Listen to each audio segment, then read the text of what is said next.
ଯାଉଥିବା ଜଳ କୌଣସି ବସ୍ତୁକୁ ଭସାଇବା ଅର୍ଥ ପ୍ରାକୃତିକ ସ୍ୱଚ୍ଛ ନଦୀ ଅଟେ। ପ୍ରଦୂଷିତ ନାଳ ବା ନଦୀରେ ପକାଇବ ନାହିଁ, ବରଂ ଏହା ବଦଳରେ କୂଅ ବା ପରିଷ୍କାର ପୋଖରୀରେ ପକାଇ ପାରିବ।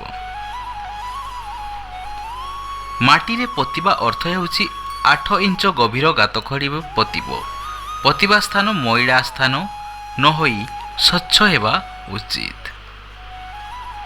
ଦାମ୍ପତ୍ୟ, ସନ୍ତାନ, ପ୍ରେମ ବିଷୟରେ ମହିଳାମାନଙ୍କ ଦ୍ୱାରା ସମ୍ପୂର୍ଣ୍ଣ ତୁଟୁକା ଅଧିକ ପ୍ରଭାବୀ ହୋଇଥାଏ, କିନ୍ତୁ ସ୍ତ୍ରୀ ଲୋକମାନେ ମାସିକ ଋତୁସ୍ରାବ ସମୟରେ କୌଣସି ତୁଟୁକା କରିବା ଅନୁଚିତ ଅଟେ। ଦୁଧ, ଘିଅ, ଦହି ସେବନ, ହଳଦୀ ଆଦି ପ୍ରାକୃତିକ ଏବଂ ଶୁଦ୍ଧ ଅବସ୍ଥାରେ ନେବା ଉଚିତ। Dairy farm,